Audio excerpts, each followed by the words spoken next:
अगर मैं कहूँ एक लड़की को 7 दिन लगातार 23 लड़कों ने गैंगरेप किया, उसे नशे में धुत रखा, कैफे, होटल, गाड़ी और हर जगह उसकी अस्मिता को रौंदा गया और कोई नहीं जान पाया, तो क्या आप यकीन करेंगे? ये कहानी सच्ची है और ये कहानी सिर्फ एक लड़की की नहीं, ये कहानी उस सिस्टम के जो सोता रहा जब एक बेटी 7 रातों तक दरिंदगी की आग में जलती रही। नमस्कार, मैं मनीष और आप देख रहे हैं इंडिया इंडियंस।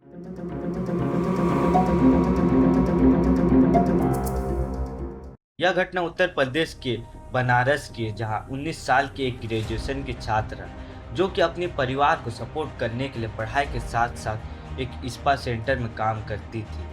29 मार्च की सुबह वो रोज की तरह घर से निकली, लेकिन 4 अप्रैल को जब लौटी तो वो टूटी हुई, शारीरिक रूप से भी और मानसिक रूप से। लड़की के मुताबिक 29 मार्च को रास्ते में उसका दोस्त राज विश्वकर्मा मिला।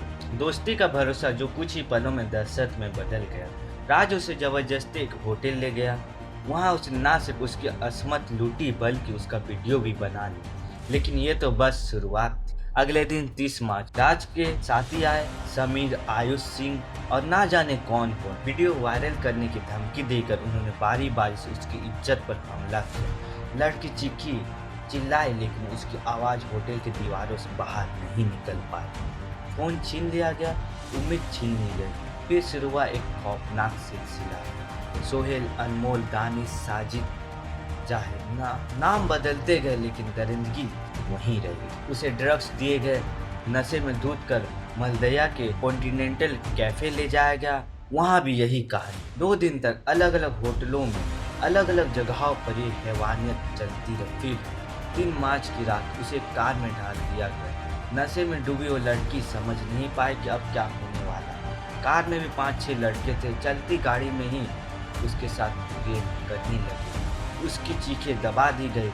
फिर उसे सड़क पर फेंक दिया गया जैसे कोई कचरा। 4 अप्रैल को किसी तरह वो घर पहुंच। घर वालों को लगा कि वो काम के सिलसिले से बाहर गई है, लेकिन जब उसने अपनी कहानी सुनाई, उसके पैरों तले जमीन खिसक गई। पिता की तबीयत बिगड़ गई और माँ की आंखों में आंसू का सैलाब आ गया। एफआईआर दर्ज हुई, मेडिकल व रेप की पुष्टि हुई। पुलिस ने इस मामले में 6 लड़कों को गिरफ्तार किया, साजिद, आयुष, दानिश, अनमोल, इमरान। लेकिन कहानी यहीं खत्म नहीं हुई, क्योंकि बहुत सारे चेहरे अब भी खुले घूम रहे हैं और लड़की अब भी खौफ के साए में जी रही है। आईपीसी की धारा 376D कहता है गैंगरेप में उम्र कैद या मौत की सजा हो सकती है। धारा 376A के अनुसार अगर पीड़िता नाबालिग हो तो फांसी तक का प्रावधान है। लेकिन हकीकत में सिस्टम की नींद खुलने में समय लगता है।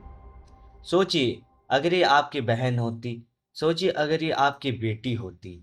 7 दिन तक कोई लड़की दरिंदों के बीच जिंदा रही और किसी को भनक तक नहीं लगी। जब योगी सरकार बेटी बचाओ बेटी पढ़ाओ का नारा देते हैं, तो मेरा एक सवाल है, जब बेटी बचेगी ही नहीं तो पढ़ेगी कैसे? क्या चुनाव जीतते ही महिला सुरक्षा की बातें खत्म हो जाती है? क्या आज एक आम नागरिक का फर्ज नहीं है कि वो आवाज़ उठाए? ये हिंदुस्तान है जहाँ न्याय सिर्फ किताबों में मिलता है।